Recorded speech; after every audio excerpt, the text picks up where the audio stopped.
Good morning. So this morning we are reading Genesis chapter 12.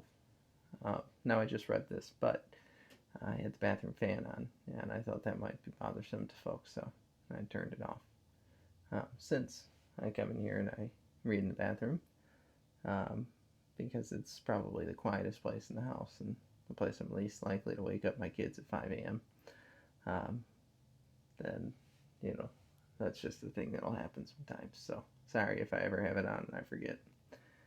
Um, but let's start. In Genesis chapter 12.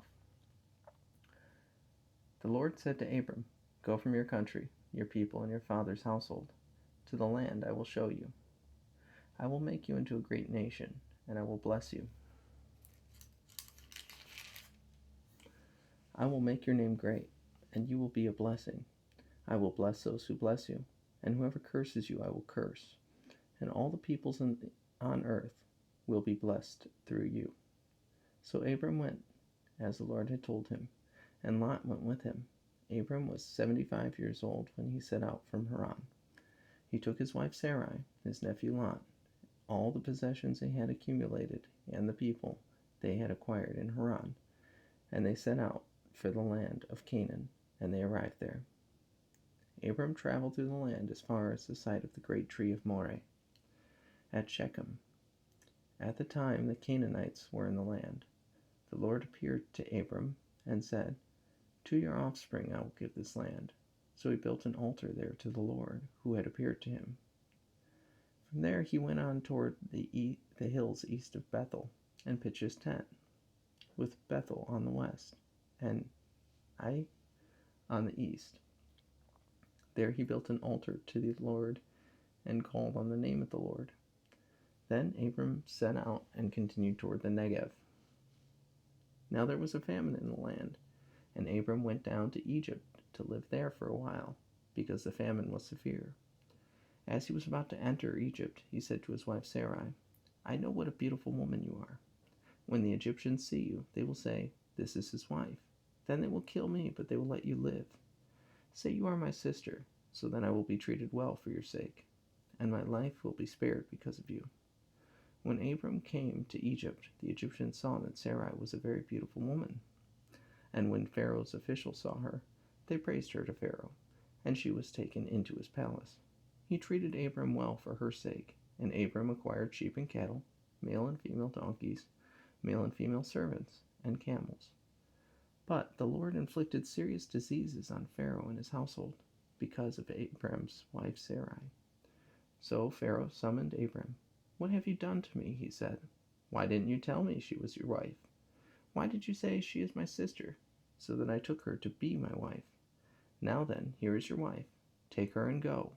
Then Pharaoh gave orders about Abram to his men, and they sent him on his way with his wife and everything he had. So this is kind of an interesting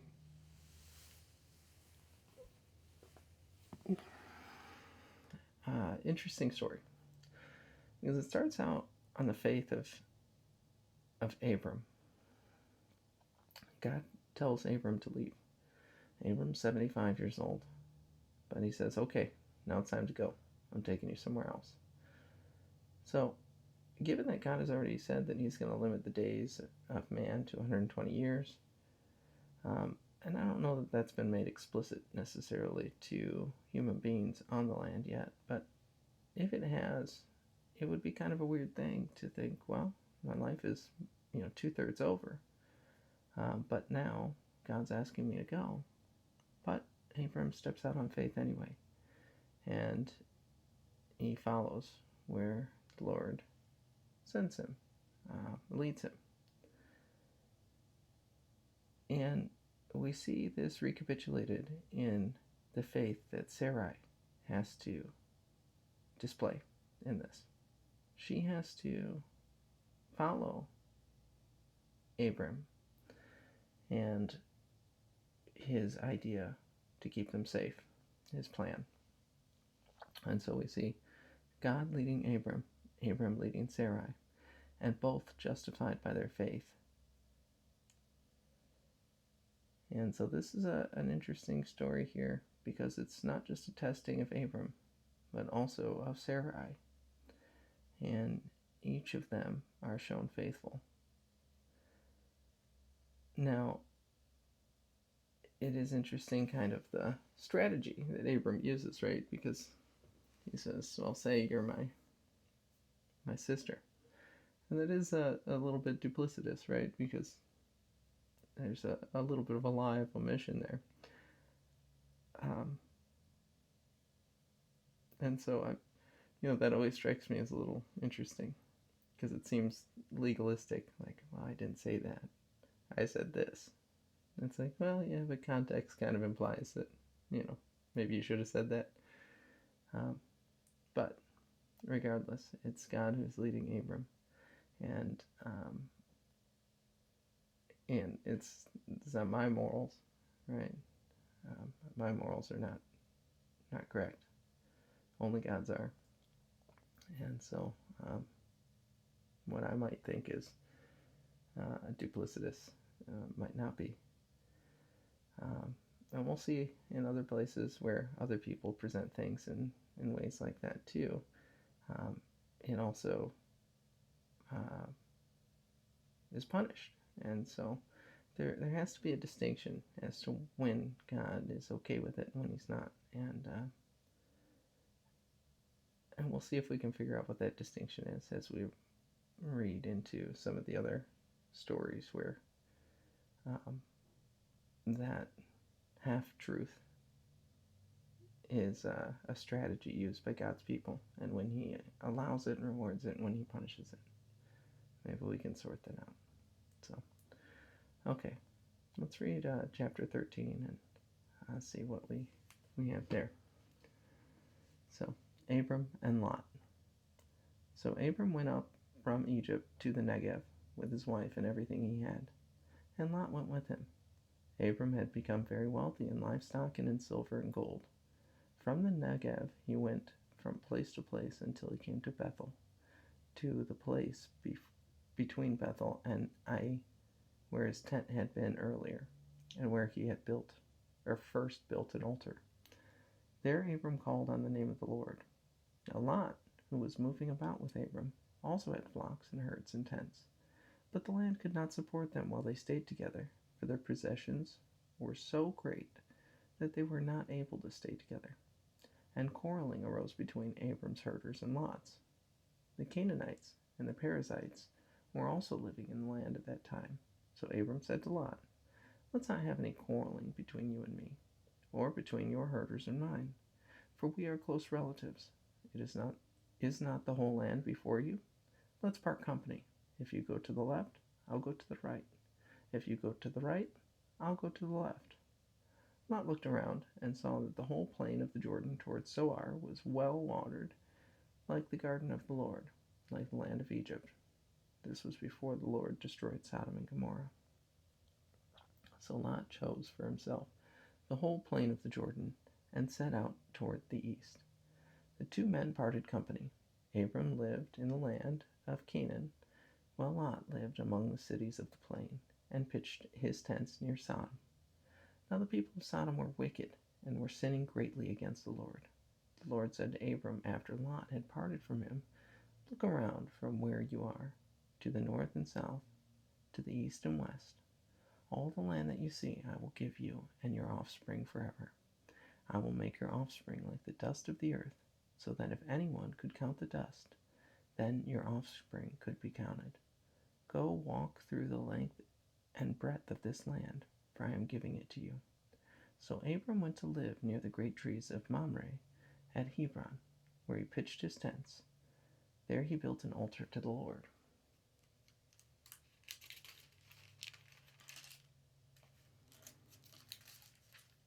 Okay. So it's kind of a short little chapter there. And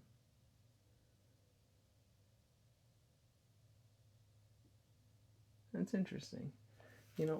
Again, this is something that I struggle sometimes with clear imagery because I want to find more in it, and sometimes I don't know if there is any more in it. I'm a curious person, and God made me that way. I was trying to sort out if there's more that God's trying to tell me. And in this one, um, I'm not sure, other than there was quarreling that arose. And Abram was wise in seeing it best to put an end to the quarreling over material possession. He was willing to defer to Lot. And this is also an act of faith, right? Because he's saying, wherever you go, I'll go somewhere else. And I trust that no matter where I go, God will bless me and I'll be all right. And so you can see that in the same faith that Abram first stepped out with, here he's displaying it again. He's not saying, well, God told me to go this way, so, you better get your people in line and they better stop quarreling with me. No, he leads with love and for the good of him and his relatives. He says, you choose, and I'll choose the other. That way there could be peace between us.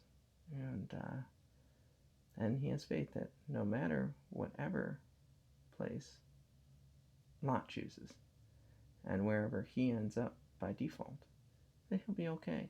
And Lot chooses the better looking of the lands. And we see that that's not a correct choice in the end. It actually was Abram's benefit that he went the way he did. Now God has set out to bless Abraham, so could Abraham have chosen the other place? I don't know, but I think if he had, he would have been okay anyway. But what he did choose, or what was chosen, was Lot chose to go and pitch his tents by Sodom. And we know what will happen to Sodom shortly. Sorry for that if that was bothersome noise. So it's another act of faith on Abram's part.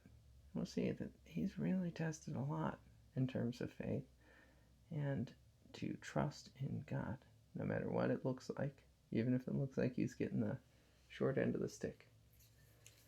To believe God when he says that he's going to bless him.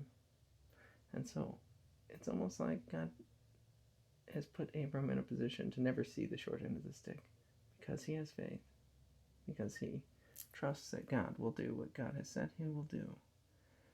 Then he doesn't look at any adversity or any, what might look like material change for the worse as a loss, because he believes more in God's blessing than in what he sees in front of him. And that's going to be a really important lesson that we're going to learn again and again and again in the Bible. That it's not about what you see. It's about trusting what the Lord has said. And that's a lesson I need to learn in my life to a greater degree. I still struggle with this and wanting to take control. Well, I say that like that's surprising. I still struggle with it. Of course I struggle with this. I don't want to. Of course we don't want to have perfect faith if this is the road we're walking. And I hope that one day I might. But I know it won't be by my hand. And even that's an act of faith, right? That he who began a good work in us will be faithful to see it through to perfection until the day of Jesus Christ. And so I have faith in that word. And that's why I can say I hope one day to be perfect.